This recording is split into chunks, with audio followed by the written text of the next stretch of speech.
सुनेत्रा पवार यांचे पुन्हा एकदा भावी खासदार म्हणून बॅनर लागलेत।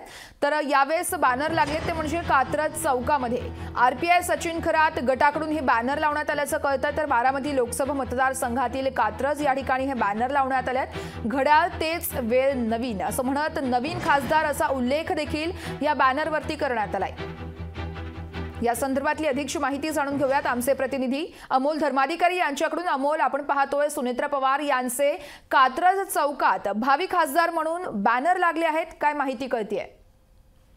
वर्षा, ज्या पद्धतीने सुनेत्रा पवार यांनी त्यांचा प्रचार आहे तो सुरू केलेला आहे, अद्यापही त्यांची उमेदवारी ही घोषित झालेली नाही, पण त्यांना उमेदवारी मिळणार हे जवळपास निश्चित झालेलं आहे। आणि त्यामुळे आता कार्यकर्ते असतील किंवा अजित पवार गटाला पाठिंबा देणारे इतर जे छोटे पक्ष आहेत त्यांनी सुद्धा आता सुनेत्रा पवार यांना शुभेच्छा द्यायला सुरुवात केलेली आहे।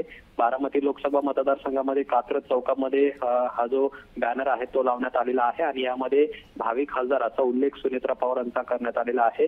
महत्वाचं म्हणजे घड्याळ तेच वेळ नवीन असं म्हणत मतदारसंघही तोच आणि खासदार नवीन असं म्हणत सुनेत्रा पवार यांना या ठिकाणी शुभेच्छा दिलेल्या आहेत। आणि सुप्रिया सुळे यांना कुठेतरी डिवचण्याचा प्रयत्न सचिन खरात गटाकडून करण्यात आलेला आहे।